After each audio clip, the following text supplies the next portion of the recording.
Hello friend, कैसे हैं आप लोग। देखिए, लूसेंट का सीरीज चल रहा है और लूसेंट में हम लोग एक्सपेंशन ऑफ ब्रिटिश पावर आज करेंगे। और देखिए, लूसेंट का सीरीज खत्म होगा ना, जैसे हिस्ट्री का सीरीज खत्म होगा तो इसके बाद हम साइंस का सीरीज लाएंगे। यानी कोई भी क्वेश्चन आप उठा के देखिएगा किसी भी एग्जाम का, तो history, science and current affair, ये तीन से क्वेश्चन मैक्सिमम 80% क्वेश्चन रहता है।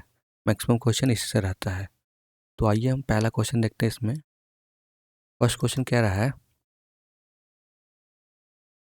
Khalsa was founded by. तो खालसा जो है किसके द्वारा फाउंड किया गया था। तो ऑप्शन ए गुरु गोविंद सिंह, ऑप्शन बी गुरु रामदास, ऑप्शन सी गुरु नानक या ऑप्शन डी गुरु अर्जुन देव। तो इसका जो आंसर हो जाएगा खालसा। एक खालसा मतलब एक हो गया सेना, सैनिक टाइप का, ठीक है। जैसे कि मेडिवल टाइम में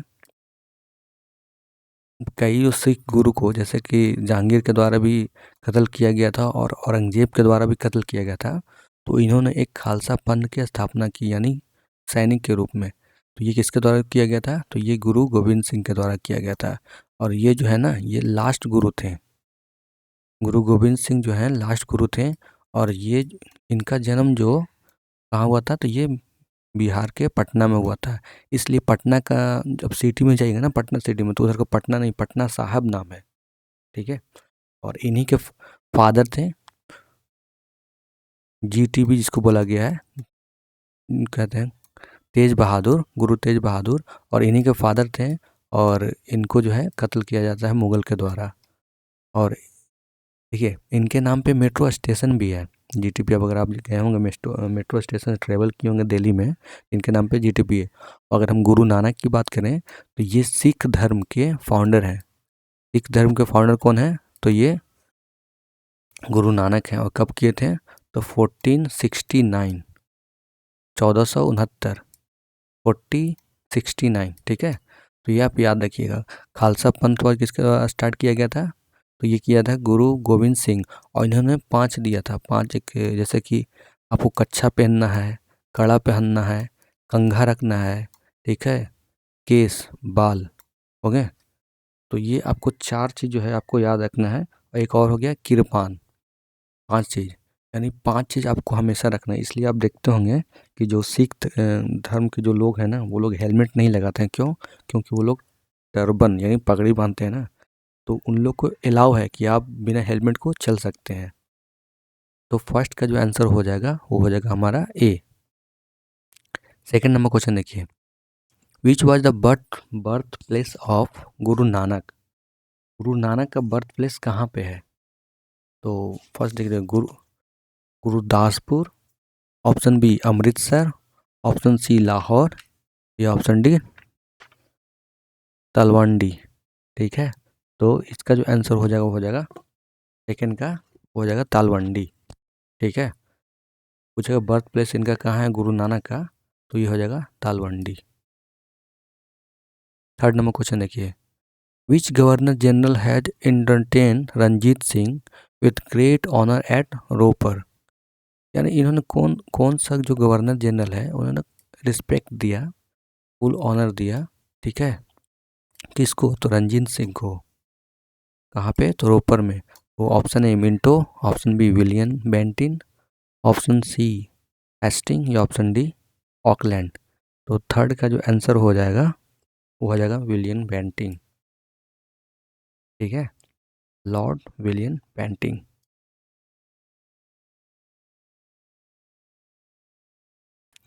नेक्स्ट क्वेश्चन पे आते हैं हम लोग।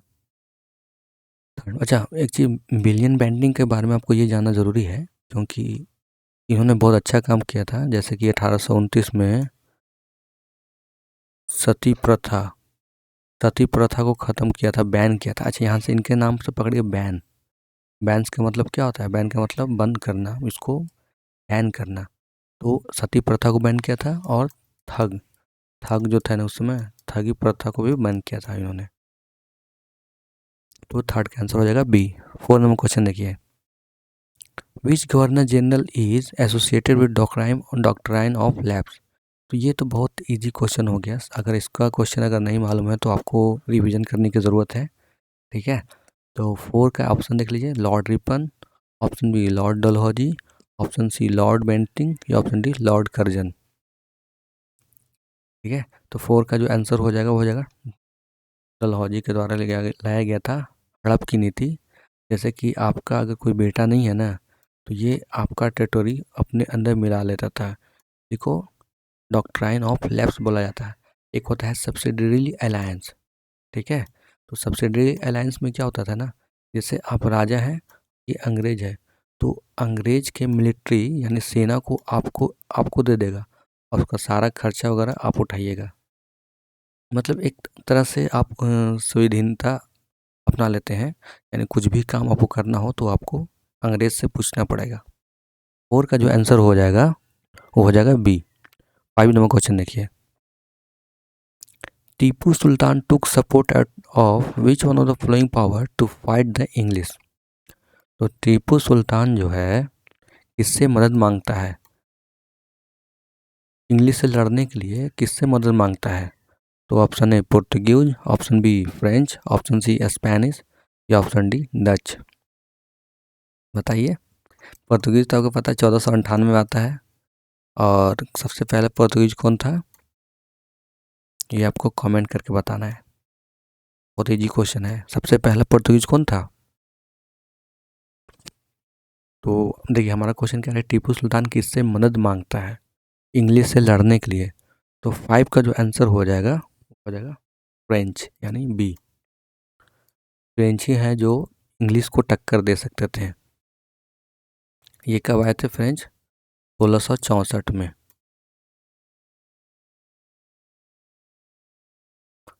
5 का हो गया आंसर। अब भाई आपको आंसर बताना है। सबसे पहला पुर्तगीज कौन था, तो वास्को डिगामा, जिसने भारत की खोज किया था। 1498 में आया था, कहाँ पे, कैलीकट में।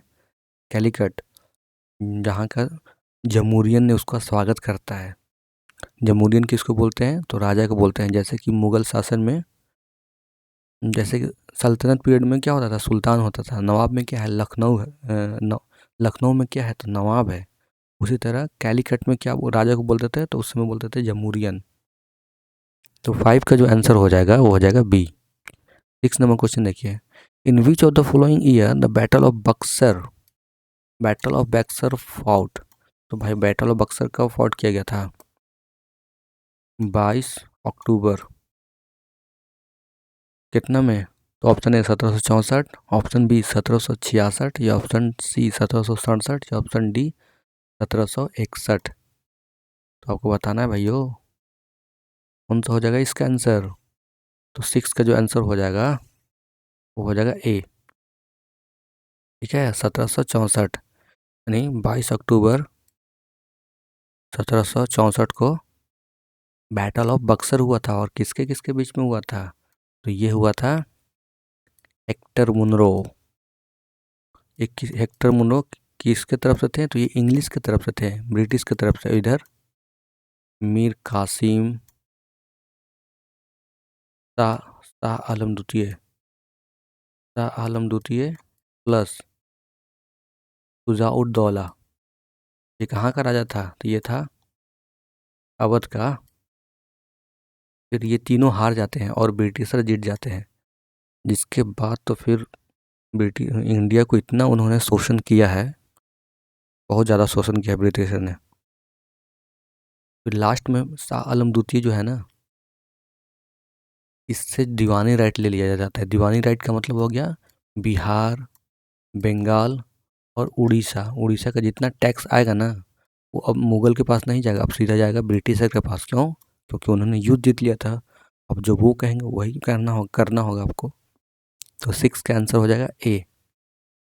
7 नंबर क्वेश्चन देखिए, in which of the following place was famous for capital of Tipu Sultan. तो टीपू सुल्तान का कैपिटल कौन सा था। तो option A Srirangapatnam, option B Gulbarga, option C Hampi या option D none of these. ये हम्पी जो है ना 50 रुपये के नोट पे है।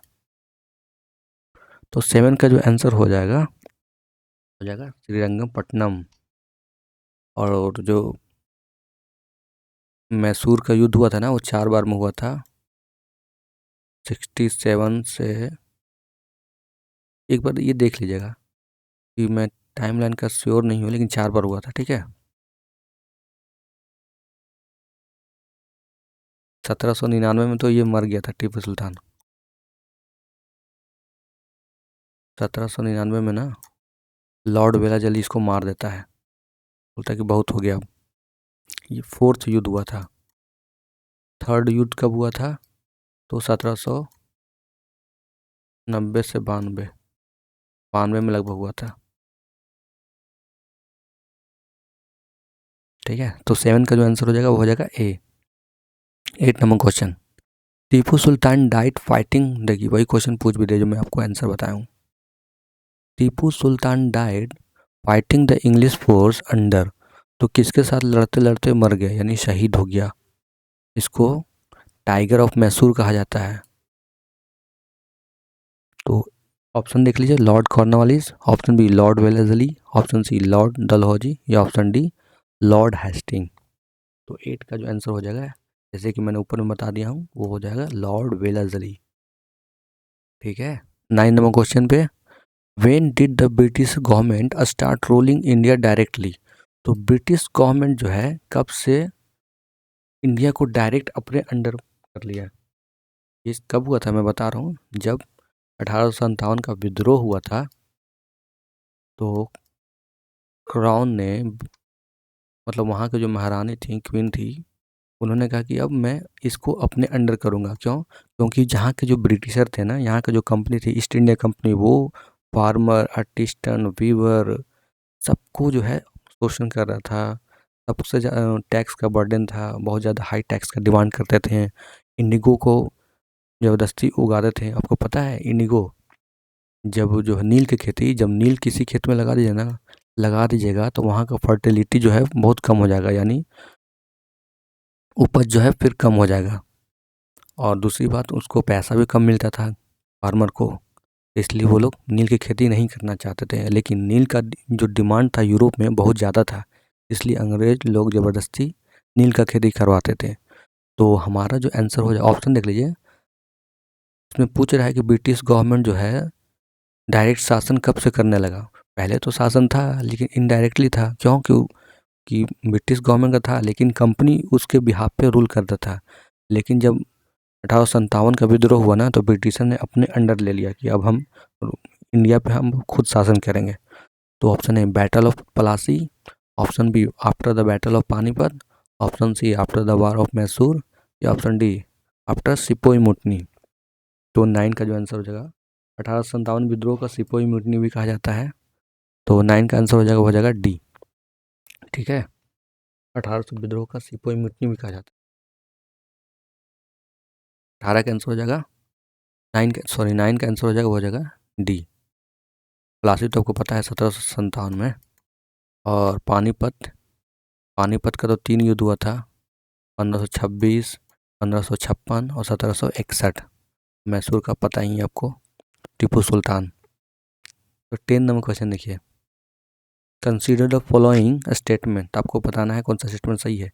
सिख लीडर बंदा बहादुर was captured and killed during the region of emperor Farooq सियार। तो फारूक सियार के समय जो है इसको कैप्चर कर लिया गया था और उसको मार दिया गया था। तो ये बिल्कुल सही है। और 10 का जो आंसर ए है वो सही है। ऑप्शन 2 देखिए, the Maratha fought with Ahmad Shah Abdali at Panipat during the reason of emperor Shah Alam द्वितीय। क्या ये सही है? सेकंड आपको बताना है ऑप्शन। हाँ, तो ये भी सही है। तो इसका जो आंसर हो जाएगा दोनों। ठीक है, 10 का आंसर हो जाएगा दोनों, यानी 1 और 2 दोनों सही है। 11 नंबर देखिए, the state of Hyderabad was founded by Nizamul Mulk a वजीर ऑफ मुगल एम्परर। तो बिल्कुल हैदराबाद जो है ना किसके द्वारा फाउंड किया गया था? तो वो किया गया था निज़ाम उल मुल्क के द्वारा। और ये क्या था? तो मुगल का एक वजीर था। जब इसको लगा कि अब लास्ट में जो है मुगल में तब उथल पुथल हो गया था, कौन राजा कब बन जाता था पता भी नहीं चल रहा था। सैयद ब्रदर का नाम सुने होंगे, वो उसको मार देता था, वो उसको मार देता था। तो निज़ामुल मुल्क सोचा कि अब मेरा दाल यहाँ नहीं गिलने वाला है, इसलिए वो साउथ में जाके हैदराबाद का स्थापना करता है। तो असर्सन तो सही है एकदम। इसका रीज़न देखते हैं क्या देता है reason. The Mughal emperor frustrate all the attempt of Nizam ul Mulk and the reforming the administration of the emperor। तो एक फ्रस्ट्रेट हो गया था क्योंकि जितना एडमिनिस्ट्रेशन देता था वो नहीं मानता था वो लोग। तो ये भी सही है। तो इसका जो आंसर हो जाएगा वो हो जाएगा ए। ठीक है, both A and R true and R is the correct explanation of A. ठीक है, 12 नंबर क्वेश्चन देखिए, who issue the farman granting diwani of Bengal, Bihar and Orissa. इसको भी अभी ऊपर में हमने डिस्कस किया था। तो option A Ahmad Shah, option B Bahadur Shah, option C Farrukh Siyar या ऑप्शन डी अहमद शाह आलम द्वितीय। तो 12 का जो आंसर हो जाएगा कब, जब 1764 में बैटल ऑफ प्लासी हार जाता है। बैटल ऑफ प्लासी किसके द्वारा हार जाता था, शाह आलम द्वितीय के द्वारा हारता है। ठीक है, तो शाह आलम द्वितीय बैटल ऑफ, मैं कुछ और एक्स्ट्रा बता रहा हूँ, बैटल ऑफ प्लासी में शाह आलम द्वितीय रहता है, मीर कासिम रहता है और शुजाउद्दौला रहता है। तो जब ये तीनों हार जाते हैं तो अंग्रेज शाह आलम द्वितीय को पकड़ता है। क्यों?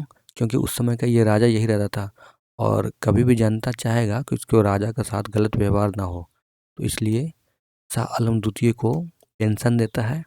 अब एक कोरा कागज देता है, बेटा साइन करो। अरे जॉकिंग एज ए जॉक कर रहा हूँ।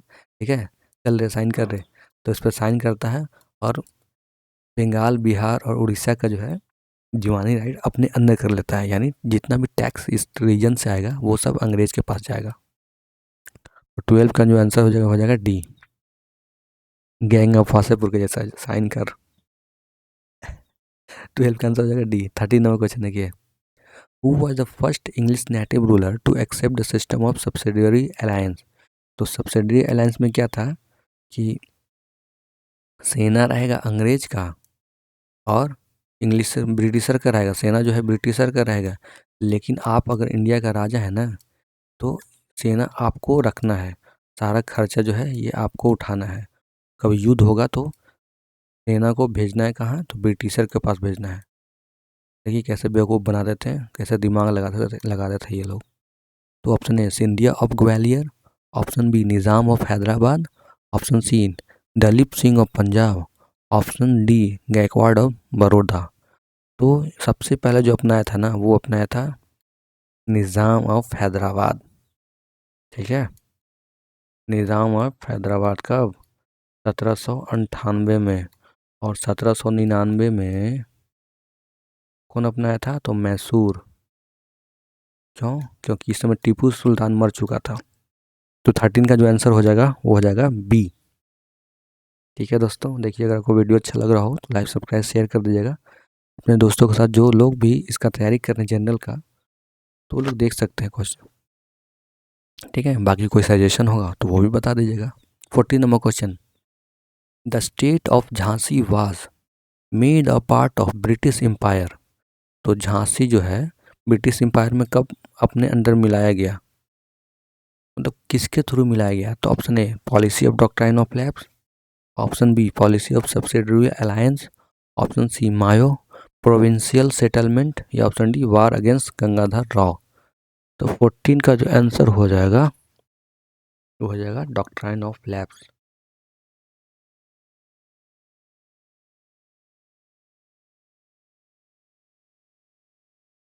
गंगाधर राव जो है इसके हस्बैंड थे। जब इसका डेथ हो जाता है तो ये झांसी की रानी बच्चे को अडॉप्ट करती है कि मेरा वारिस यही रहेगा, लेकिन अंग्रेज इसको नहीं मानते हैं, जिसके कारण वो युद्ध होगा, बोलती है अब युद्ध होगा। तो 14 का जो आंसर हो जाएगा वो हो जाएगा doctrine of lapse. 3 number question देखिए, with reference to the colonial rule of India which one of the following is not feature of subsidiary alliance. तो सब्सिडरी अलायंस का जो है कौन सा फीचर नहीं है। तो ऑप्शन ए सब्सिडरी से a subsidiary British army was to be maintain in the Indian state. तो ये बिल्कुल सही है, ब्रिटिश आर्मी को अपने अंडर रखना रहता था, उसका सारा खर्चा खुद उठाना पड़ता था। 15 का B determination of expenses incurred on the subsidiary British Army was duty of the India state। तो जितना खर्च जो था ना वो सब इंडिया के जो राजा थे उनको अपनाना पड़ता था। तो ये भी हो जाएगा आंसर, मतलब सही है। क्वेश्चन पूछा है not correct. Option C, India state had to keep a British resident in her capital, यानी आर्मी को तो रखना ही है लेकिन ब्रिटिशर के एक ऑफिसर को भी रखना है, तो वो ये भी सही है। तो लास्ट बन रहा है, तो यही ऑप्शन हमारा सही हो जाएगा, not correct.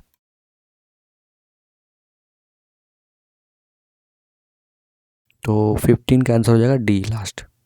16 number question, the founder of autonomous kingdom of Awadh. तो अवध जो है किसके द्वारा फाउंड किया गया था? शुजाउद्दौला, सादत Khan, Burhanul Mulk. Option C Safdarjung, option D Shershah. तो 16 का जो आंसर हो जाएगा वो हो जाएगा बी, शहादत खान बुरहानुल मुल्क के द्वारा ये अवध को फाउंड किया गया था, ऑटोनोमस किंगडम। 16 का आंसर हो जाएगा बी। 17 नंबर क्वेश्चन देखिए, who of the following join Mir Qasim, Shujauddaula in declaring the war upon the English East India Company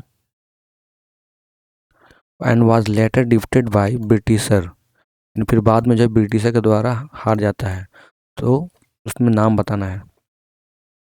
basically ये पूछा है कि बैटल ऑफ बक्सर में कौन कौन राजा थे जो ब्रिटिशर से लड़ रहे थे। तो option A Jahandar Shah, option B Farrukh Siyar, option सी मोहम्मद शाह या ऑप्शन डी शाह आलम द्वितीय।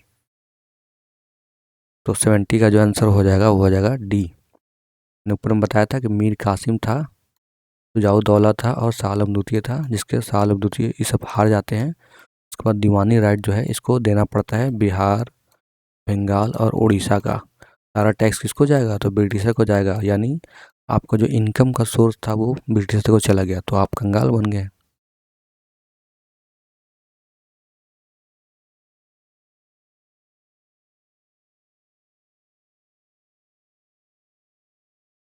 खुलने में समय लग रहा है यार पीडीएफ।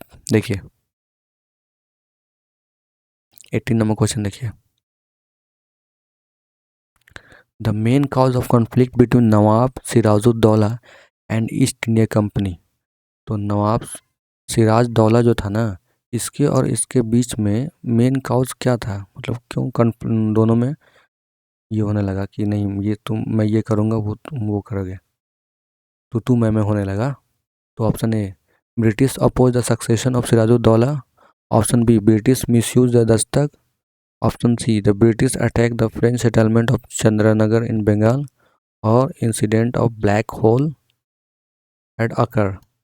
तो इसका जो आंसर हो जाएगा 18 का वो हो जाएगा बी, यानी वो लोग जो है ना दस्तक, एक दस्तक था, एक फरमान था फ्री ड्यूटी पास करने के लिए, यानी आपको टैक्स यहाँ नहीं लगेगा। तो ये लोग क्या करने लगे ना कि इसका जीरोक्स करके इसका फेक बना के वो लोग यूज़ करने लगे, जिसके कारण शुजाउद्दौला बोला, सॉरी सिराजुद्दौला बोला। सिराजुद्दौला कहाँ का था? ये था बंगाल का। इससे पहले हम लोग देखा था क्या, शुजाउद्दौला, तो वो कहाँ का था? तो वो था अवध का। देखिए ये शुजाउद्दौला है ना, शुजाउद्दौला ये अवध अवध का था। यहाँ पे है सिराजुद्दौला, तो ये कहाँ है? बंगाल का है। और एक और था कि इसने किला बनाना शुरू कर दिया था, जिसके कारण सिराजुद्दौला को गुस्सा आया, बोला कि अब युद्ध होगा। 90 नंबर क्वेश्चन देखिए, कंसिडर द फॉलोइंग स्टेटमेंट। वो स्टेटमेंट कंसिडर करना है। The treaty of Lahore was concluded between Sikh and East India Company during the tenure of Lord Ellenborough. 90 का क्या ऑप्शन ये सही है? तो ये बिल्कुल सही है। ट्रीटी क्या हुआ था कि कोई भी ब्रिटिशर जो है, अगर मान ली इंडिया का हम मैप बनाएं, इंडिया है ठीक है, तो अगर मान ली पंजाब यहाँ है ना, तो ये ये ट्रीटी में ये हुआ था ना कि कोई भी ऑफिसर जो है रंजीत सिंह के तरफ से ये टेरिटरी से नहीं जाएगा। तो ये बिल्कुल सही है। सेकंड देखिए, Lord Dalhousie was made the annexation of Punjab through the British dominion. क्या ये सही है? अच्छा, इसमें क्वेश्चन क्या पूछ रहा है, जस्ट मिनट। 19 का आंसर हो जाए। हाँ तो देखिए, पहला गलती है।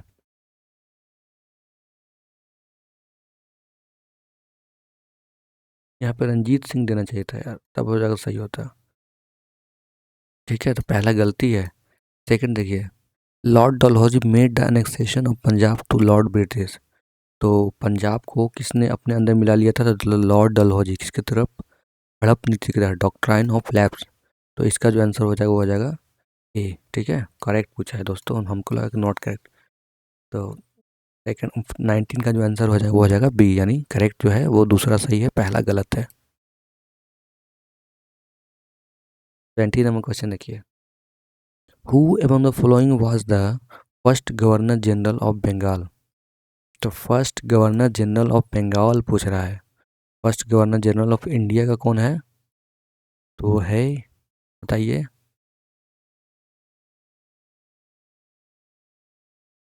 ये जो है ना विलियम बेंटिंग, ये इंडिया के गवर्नर जनरल हैं।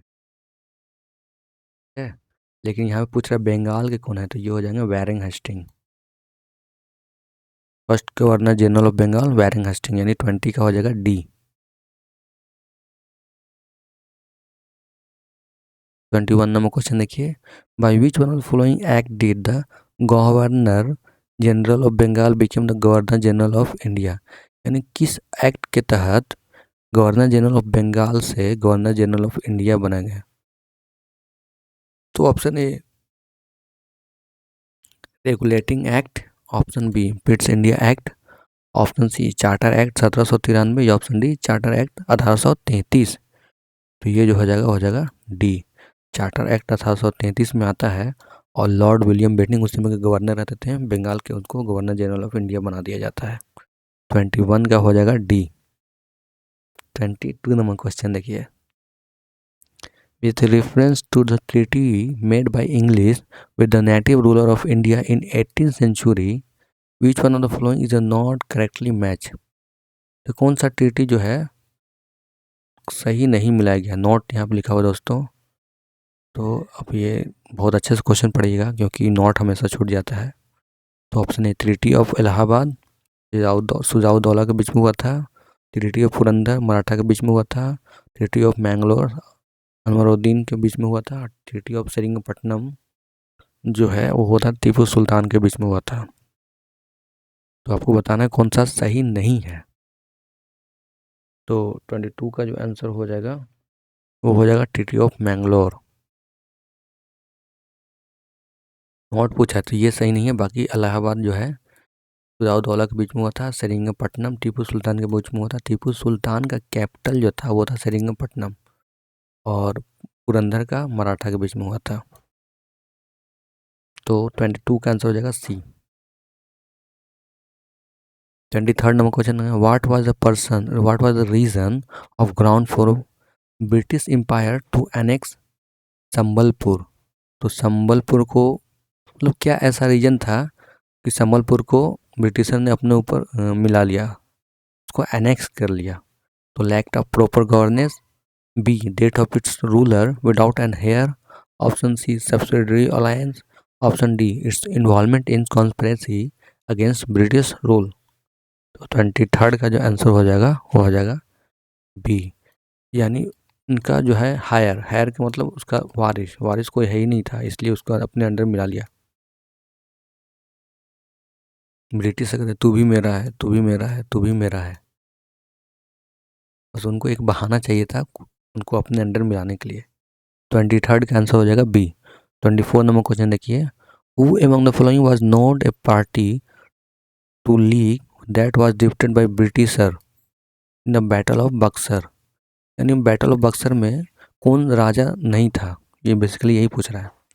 तो सुजाउद्दौला था, शाह आलम ये भी था, मीर कासिम ये भी था, मीर जाफ़र, देखिए सुजाउद्दौला भी था, मीर कासिम, शाह आलम भी था, मीर जफ़र और मीर कासिम। तो मीर कासिम भी था, जो नहीं था वो था मीर जफ़र।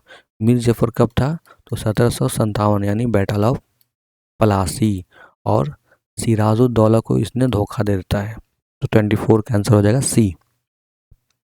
25 में क्वेश्चन देखिए, dual government recommended by Lord Clive provided that criminal justice would be left to the Nawabi official, while civil and fiscal matter would be controlled by the company. Option B, company will look after fiscal matter and all the rest would be dealt by the Indian ruler.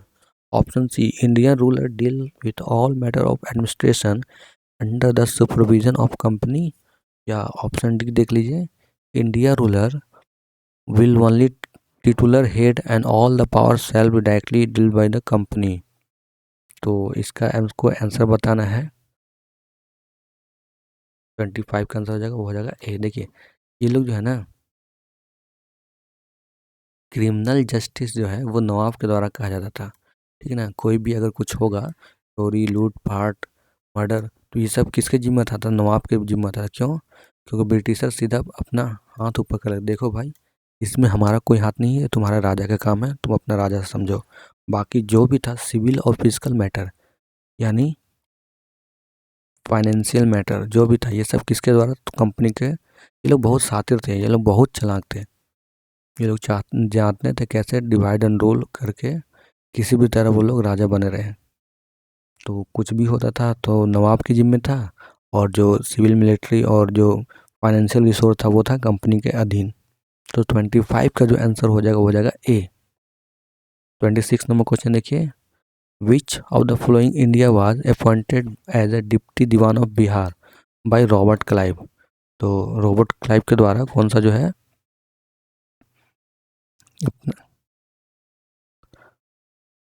Bihar का कौन किसको appoint करता था दीवान? तो एक थे राजा सिताब राय, ठीक है। तो 26 का ऑप्शन देख लीजिए पहले, ओमी चंद, ऑप्शन बी मानिक चंद, ऑप्शन सी राय दुर्लभ, या ऑप्शन डी राजा सिताब राय। तो ऑब्वियसली इसका जो बिहार के जो दीवान बनाए थे वो था राजा सिताब राय। 27 नंबर क्वेश्चन देखिए, who appointed diwani of who was appointed deputy diwan of Murshidabad. तो मुर्शिदाबाद में जो है डिप्टी दीवान किसको अपॉइंट किया गया था? रॉबर्ट क्लाइव के द्वारा। तो option A Mohammad Raza Khan, option B Raja Sitab Rai, option C Durlabh, या ऑप्शन डी सैयद गुलाम हुसैन। तो 27 का जो आंसर हो जाएगा वो हो जाएगा रजा खान। मुर्शिदाबाद में रजा खान थे और बिहार में थे राजा सिताब राय, दोनों एक साथ अपॉइंट किया गया था इन दोनों को। बैटल ऑफ जब बक्सर जब जीत जाता है ना अंग्रेज लोग, उसके बाद ही ये लोग अपॉइंट किए जाते हैं।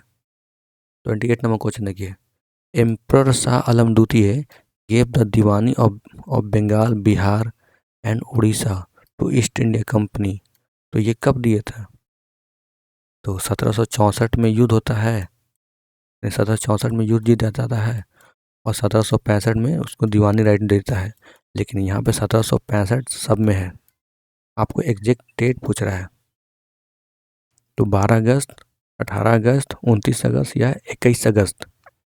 तो 28 का जो आंसर हो जाएगा वो हो जाएगा 12 अगस्त। याद रखिएगा, ये क्वेश्चन रिपीट कर सकता है। तो 12 अगस्त 1765 को दीवानी राइट मिल जाता है किसको? अंग्रेज को। 29 नंबर क्वेश्चन देखिए, Hyder Ali was defeated at Porto Novo by which British general. तो हैदर अली जो है डिप्ट हार जाता है किसके द्वारा? तो पोर्टो नोवो कहाँ पे, सॉरी मैं फिर सब कुछ बता दे रहा हूँ। Hyder Ali was defeated at Porto Novo. Porto Novo एक जगह है, तो यहाँ पे हैदर अली हार जाता है। तो किसके द्वारा हार जाता है? कौन सा ब्रिटिशर के द्वारा, जनरल के द्वारा? तो ऑप्शन ए कैप्टन फॉर्म, option B sir Eyre Coote, option C captain Hector Munro, या ऑप्शन डी जनरल गेडार्ड। तो 29 का जो आंसर हो जाएगा वो हो जाएगा Eyre Coote, sir Eyre Coote. 30 number question देखिए, देखिए दोस्तों, आपको वीडियो अच्छा लग रहा हो तो लाइक सब्सक्राइब शेयर कर दीजिएगा। Successor of Maharaja Ranjit Singh. तो महाराजा रंजीत सिंह का सक्सेसर कौन था? तो option A Kharak Singh, option B Harihar Singh Nalwa, option C Sher Singh या ऑप्शन डी ननिहाल सिंह। तो राजा रंजीत सिंह का सक्सेसर कौन था? वो थे खड़क सिंह। खड़क सिंह के खड़कने से खड़कती है खिड़कियाँ, खिड़की के खड़कने से खड़कते हैं वही खड़क सिंह। बोला जाता है कि इनका एक रंजीत सिंह का जो है ना एक आंख नहीं था, लेकिन फिर भी उन्होंने लंबे समय तक शासन किया था इंडिया पे, लाहौर पे, पंजाब पे। ठीक है, 30 का 1 जगह ए। 31 नंबर क्वेश्चन देखिए, विच सिख गुरु help the रिवेल Prince Khusro with the money and blessing. तो सिख गुरु जो है, कौन से सिख गुरु जो है प्रिंस खुसरो को हेल्प किए थे मनी के साथ, मतलब उसको हेल्प किए थे। प्रिंस खुसरो ने है ये बगावत कर देता है। अभी प्रिंस खुसरो कौन है? तो जहांगीर का बेटा, ये जहांगीर का बेटा है और ये बगावत कर देता है कि हम गद्दी पे बैठेंगे। और इसको हेल्प जो करते थे वो है सिख के गुरु। तो ऑप्शन ए गुरु हरगोविंद, ऑप्शन बी गुरु गोविंद सिंह, ऑप्शन सी गुरु अर्जुन देव या ऑप्शन डी गुरु तेज बहादुर। तो 31 का जो आंसर हो जाएगा वो हो जाएगा गुरु अर्जुन देव। ठीक है, गुरु अर्जुन देव इसको हेल्प करते हैं और सपोर्ट करते हैं। 31 का आंसर हो जाएगा बी। 32 नंबर क्वेश्चन देखिए, a group of eunuchs and ladies dominated in the governor under. तो group of eunuchs and ladies dominate in the government under, यानी किसके साल में जो है ना ये लोग डोमिनेट करते हैं लेडीज। तो option A Mohammad Shah, option B Ahmad Shah, option C Alamgir या ऑप्शन डी शाह आलम द्वितीय। इसका वर्ड अब इसका वर्ड जरूर देखिएगा, मैं बता दूं। बोलते हैं हिजड़ा, हिजड़ा सिक्सर।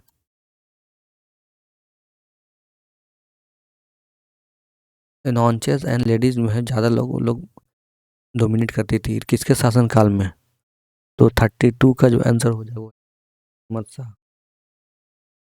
ठीक है, अहमद शाह के समय में टाइम ले ज़्यादा रखिएगा। मोहम्मद शाह का 1719 से 48 तक, अहमद शाह का 1748 से 54 तक, आलमगीर का 1754 से 59 तक और शाह आलम द्वितीय का 1759 से 1806 तक। ये टाइमलाइन ये भी याद रखिएगा। तो इसका जो आंसर हो जाएगा वो हो जाएगा बी अहमद शाह का समय। तो बस आज इतना ही रहने देते हैं, मिलते हैं नेक्स्ट क्लास में, नहीं तो वीडियो बहुत लंबा हो जाएगा। और अभी मैं आपके लिए जैसे ही हिस्ट्री का सीरीज़ ख़त्म होगा मैं आपके लिए साइंस का सीरीज़ शुरू करने वाला हूँ। अगर आपका कोई सजेशन हो तो बता दीजिएगा। ठीक है, और जब साइंस लूसेंट ख़त्म हो जाएगा तो उसके बाद घटना चक्र का सीरीज मैं कराऊंगा, क्योंकि अभी न्यू एडिशन के लिए मैं रुका हुआ। न्यू एडिशन जैसे ही आएगा मैं घटना चक्र भी सीरीज कराऊंगा पैरेलल साथ साथ। ठीक है, thank you, have a nice day, मिलते हैं नेक्स्ट वीडियो में।